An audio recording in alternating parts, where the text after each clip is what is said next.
In 2018, the Section 503 of the Coast Guard Authorization Act required manufacturers of vessels less than 26 feet in length, and basically, anything that could produce up to basically 3 horsepower or more, to require an emergency cutoff switch. And what the cutoff switch does is it's attached to you in a link. Everyone's seen it. In this state, it's required on personal watercraft that, you have this little link. It looks like a little bungee cord or just a little cord.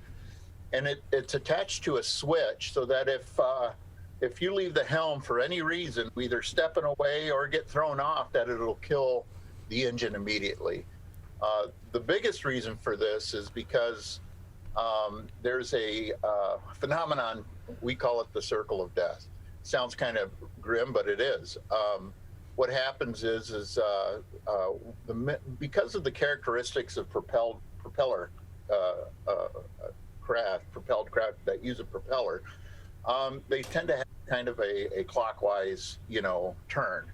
And so when you let go of the wheel, it immediately wants to turn right as quick as possible. So it causes your engine to swing left, hit the back. It makes a sharp right turn, ejecting everybody out of the boat. Well, if it's in high gear, that boat will just circle around, come in a big circle, and unfortunately times either severely injure or kill people because they get run over by the boat. I think they said that a propeller, turning at 3,200 RPM can have up to 160 impacts on a person in 1 second. Wow.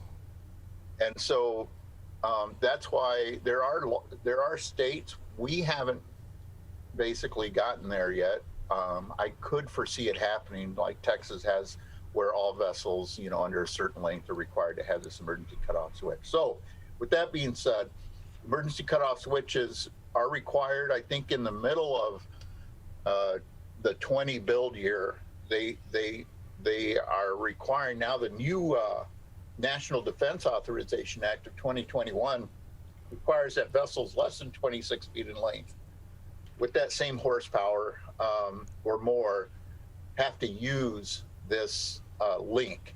So people are wondering, well, how do I know if my boat fits? How do I know if I'm required? Well, I sent the link to your producer, I believe.